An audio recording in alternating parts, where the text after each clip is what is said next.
Hello दोस्तों, welcome back to my channel PC Pathshala. दोस्तों, Excel की इस अमेजिंग और पावरफुल वीडियो में आपका स्वागत है।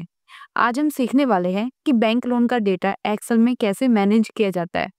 अगर आप कभी बैंक से रिलेटेड काम करते हो या फाइनेंशियल डिपार्टमेंट में हो, तो ये प्रैक्टिकल आपके लिए बहुत ही यूजफुल होने वाला है, क्योंकि इस वीडियो में हम कंप्लीट लोन सेट बनाएंगे, जिसमें loan amount, interest rate, EMI calculation, total repayment और इंटरेस्ट अर्न सब कुछ कवर करेंगे।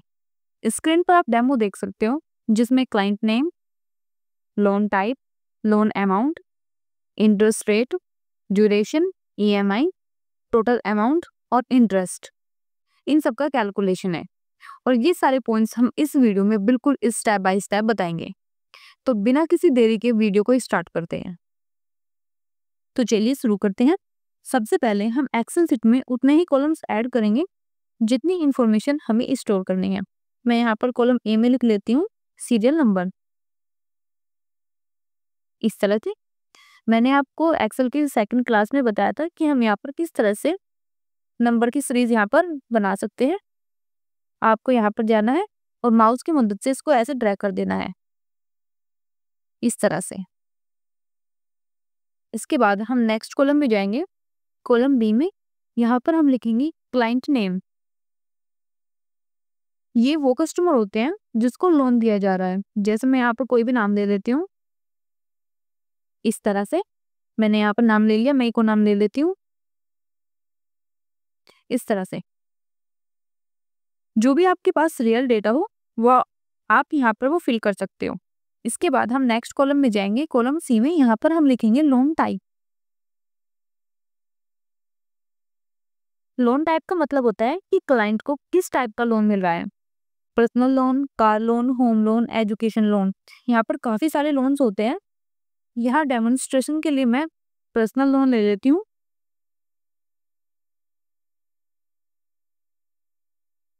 इसके बाद हम एक और फिल कर लेते हैं। यहाँ पर मैं लिख देती हूँ कार लोन, ऐसे। अब इसके बाद हम नेक्स्ट कॉलम में जाएंगे, कॉलम डी में। यहाँ पर हम लिखेंगे लोन अमाउंट।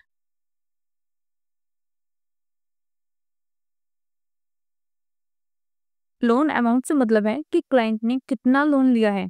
जैसे 1 लाख, 2 लाख, 4 लाख, जितना भी इसने लोन लिया है। जैसे हमने यहाँ पर लिख लिया 1 लाख, ये अमाउंट ही हमारा प्रिंसिपल होता है। अब इसके बाद हम नेक्स्ट कॉलम में चलते हैं, कॉलम ई में। यहाँ पर हम लिखते हैं इंटरेस्ट रेट। मतलब बैंक जब लोन देता है तो उसके बदले में इंटरेस्ट अर्न करता है।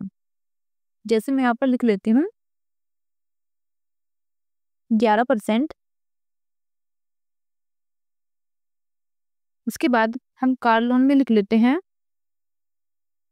8% का यहाँ पर इंटरेस्ट आ गया। इसके बाद हम नेक्स्ट कॉलम में चलते हैं, कॉलम एफ में। एफ में लिखेंगे हम ड्यूरेशन।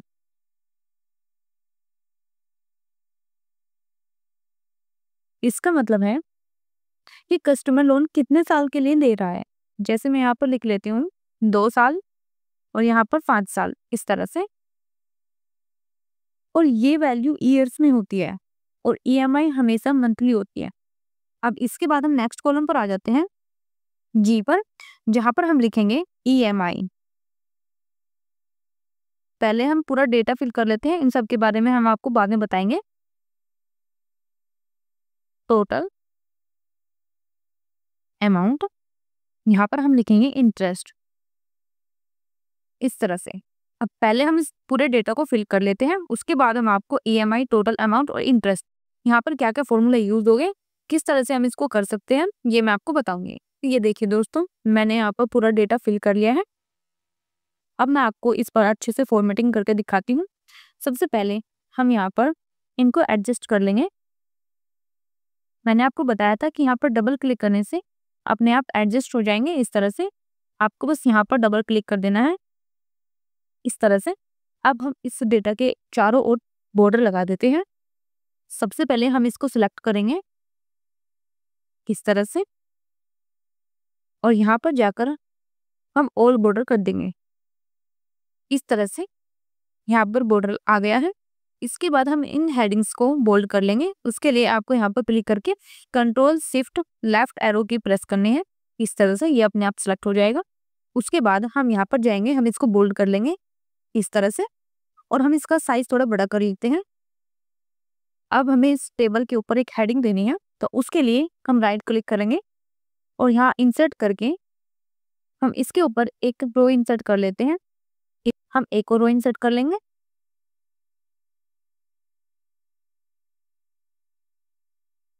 ऐसे अब इन दोनों रोज को हम सिलेक्ट करके इनको मर्ज कर लेंगे इस तरह से, और यहाँ पर हम लिखेंगे टाइटल बैंक लोन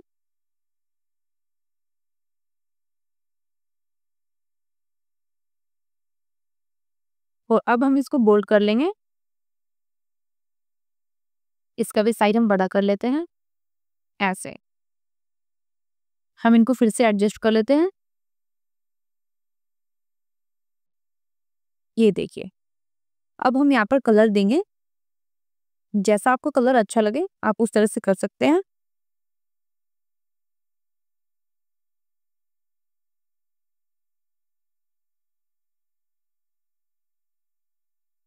अब हम टेक्स्ट का कलर चेंज कर लेंगे।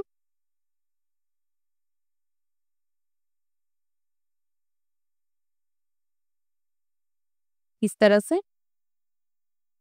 और यहाँ से आप इसका फॉन्ट चेंज कर सकते हैं। इसके बाद पूरे टेबल में जो टेक्स्ट है हम उसको सेंटर में कर लेंगे। उसके लिए कंट्रोल ए कीजिए और यहाँ पर जाकर इस तरह से कर दीजिए।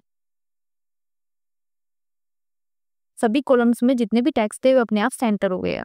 हम टाइटल का साइज थोड़ा और बड़ा कर लेते हैं। इस तरह से इतना काफी है। ये सब हो गया। अब चलते हैं सबसे इम्पोर्टेंट कॉलम ईएमआई पर। यहाँ हमें फॉर्मूला लगाना पड़ता है जिसका नाम है पीएमटी। मैं आपको यहाँ पर पीएमटी का मतलब बता देती हूँ कि पीएमटी का मतलब होता क्या है। देखो, पीएमटी का मतलब होता है पेमेंट पर मंथ, यानी हर महीने आप कितना पैसा पे करोगे। एक्सेल हमें ये फॉर्मूले के थ्रू कैलकुलेट करके देता है। और ईएमआई कैलकुलेट करते वक्त एक बात हमेशा आपको ध्यान रखनी होती है कि इंटरेस्ट रेट बैंक हमें 1 साल का देता है, लेकिन ईएमआई हम महीने में देते हैं, इसलिए हमें इंटरेस्ट रेट को 12 से डिवाइड करना पड़ता है। अब चलिए ईएमआई का फॉर्मूला यूज करते हैं। सबसे पहले हम यहाँ पर इसके सेल में आ जाएंगे और यहाँ पर हम टाइप करेंगे पीएमटी। अब हम यहाँ पर ब्रैकेट लगा लेंगे। जैसे ही आप ब्रैकेट लगाओगे यहाँ पर आपसे 3 चीज मांगी जाएगी, रेट, एनपीआर और पीवी। सबसे पहले आर्गुमेंट है रेट का, तो हम इंटरेस्ट रेट सिलेक्ट करेंगे और उसको हम 12 से डिवाइड कर देंगे। दूसरा आर्गुमेंट होता है नंबर ऑफ पीरियड्स का। ड्यूरेशन ईयर में होती है और ईएमआई मंथ्स में, इसलिए हम ड्यूरेशन को 12 से मल्टीप्लाई करेंगे। और तीसरा आर्गुमेंट होता है पीवी, मतलब प्रेजेंट वैल्यू, जो लोन अमाउंट होता है। यहाँ पर फॉर्मूला बन जाएगा ये वाला। हम यहाँ पर माइनस कर देते हैं, ये मैं आपको बाद में बताऊंगी कि हमने क्यों किया। अब देखिए ये आपका फॉर्मूला बन गया। अब हम यहाँ से एंटर प्रेस कर देंगे इस तरह से। ये देखिए, मैं आपको फिर से दिखा देती हूँ इसका फॉर्मूला। ये रहा। यहाँ पर ईएमआई के अंदर पीएमटी का फॉर्मूला लगता है। उसके बाद हमने यहाँ पर इंटरेस्ट ले लिया और उसको डिवाइड कर दिया हमने 12 से। उसके बाद हमने ड्यूरेशन ले ली और हमने उसको मल्टीप्लाई कर दिया 2 से, क्योंकि ईएमआई जो होती है वो मंथ्स में होती है। और उसके बाद हमने यहाँ पर माइनस D2 कर दिया। उसके बाद क्योंकि आर्गुमेंट होती है पीवी की, मतलब प्रेजेंट वैल्यू, जो हमारी है लोन अमाउंट। उसके बाद हमने यहाँ से एंटर प्रेस कर दिया। अब मैं आपको बता दूं कि मैंने यहाँ पर माइनस का साइन क्यों लगाया। अब देखो मैं इसको हटा देती हूँ। मैंने इसको हटा के एंटर किया तो देखें यहाँ पर ईएमआई वैल्यू निगेटिव दिखा दी है। हमने वहाँ पर -2 इसलिए लगाया था ताकि ईएमआई वैल्यू निगेटिव ना दिखी। एक्सेल निगेटिव को रीपेमेंट मान लेता है, इसलिए हम माइनस साइन यहाँ पर यूज करते हैं। मैं यहाँ पर फिर से माइनस कर देती हूँ, एंटर। एंटर प्रेस करते ही यहाँ पर मंथली ईएमआई कैलकुलेट हो गई है। आप देख सकते हो कि यहाँ पर राजेश की जो ईएमआई है वो यहाँ पर 4661 है। और बाकी सबके लिए हम फॉर्मूला सिंपली यहाँ से ड्रैग कर देंगे। यहाँ पर डबल क्लिक कर दीजिए इस तरह से। ये देखिए यहाँ पर अपने आप फॉर्मूला यूज हो गया है सभी में। तो इस तरह से आप इसको सोल्व कर सकते हो। ईएमआई के बाद हम कैलकुलेट करेंगे टोटल अमाउंट। कि यहाँ पर देखा जाएगा कि क्लाइंट बैंक को कुल कितने पैसे वापस करेगा। सिंपल लॉजिक मैं आपको बताते हैं। यहाँ पर इक्वल टाइप कीजिए, EMI मल्टीप्लाई ड्यूरेशन। हम इसको 12 से मल्टीप्लाई कर देंगे और यहाँ पर एंटर कर देंगे। अगर डेसिमल ज़्यादा आ रहा हो तो डिक्रीज डेसिमल यूज करके आप वैल्यू को राउंड फिगर में कन्वर्ट कर सकते हो, यहाँ से ऐसे। अब ये वो टोटल है जो कस्टमर वापस करेगा। अब इसी तरह से हम यहाँ पर भी ड्रैग कर देंगे। सिंपली ये फॉर्मूला सभी में अप्लाई हो जाएगा। अब आते हैं इंटरेस्ट पर। मैं इसको थोड़ा जूम कर लेती हूँ।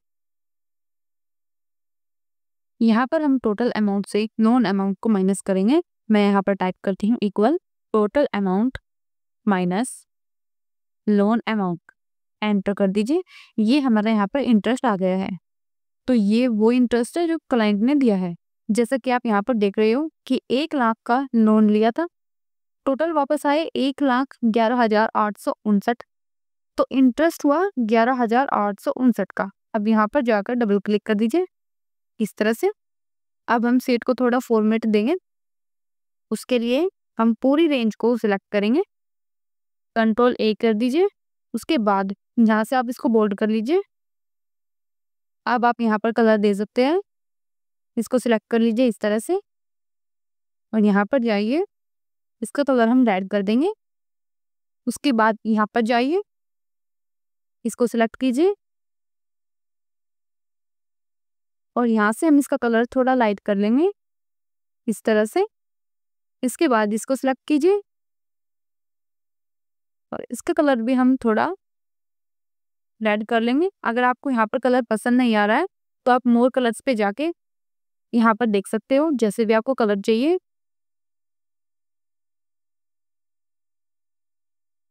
इसके बाद हम इसका कलर कर लेंगे और हम यहाँ पर भी थोड़ा कलर दे देंगे। ओके।